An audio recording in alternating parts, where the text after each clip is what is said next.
poetry vending machine is a repurposed vintage capsule machine. It's the type that you would have seen like when you were a kid in the grocery store with a bouncy ball in it or those sticky hands that stick to the wall. And we have repurposed it and put inside of it 10 different types of poetry. It's an idea I've always kind of had in my back pocket that I was like, if I ever have the time and the money to do this, it would be awesome to make a machine that distributes poetry. I think that the serendipity of that is very fun. You know, you're going along your way in a normal place like a diner or a library or a bank, and you just encounter something that makes you really happy. I think that that is something that people of all ages can appreciate, especially after these last few years of the pandemic and everything that's going on. Finding a little piece of joy in an unexpected place is something we can all get behind, I think. Checked on them. Yep. Where we are in society, where everyone's rushing and no one's really paying attention, these poems are like a great dessert. I'm a food guy. I had a party of 5. The mother, 2 kids, father, grandparents. They pulled poems, they went around the table and they were reading it.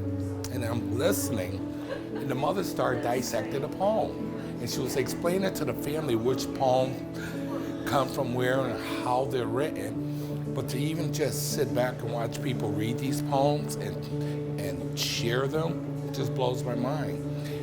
And everyone can relate to the poems. They sit there and they read them, they dissect them, and they feel them. Part of our goal with this project was not just to bring joy and happiness, but do a little bit of education as well.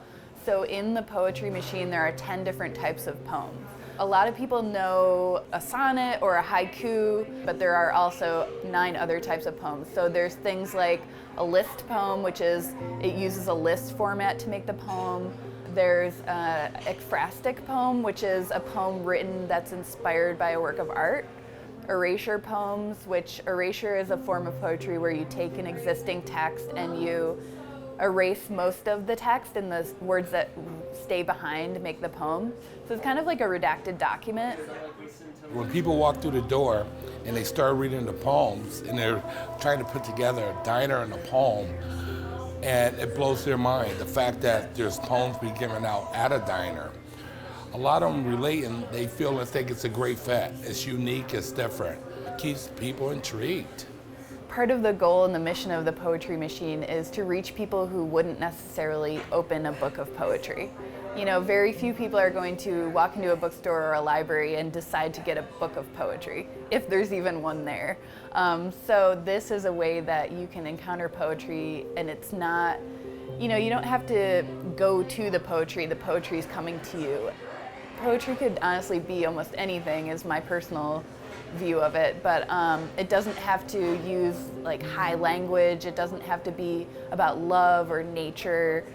You know, poems can be funny. Poems can have pop culture references, and some of the poems in the machine do.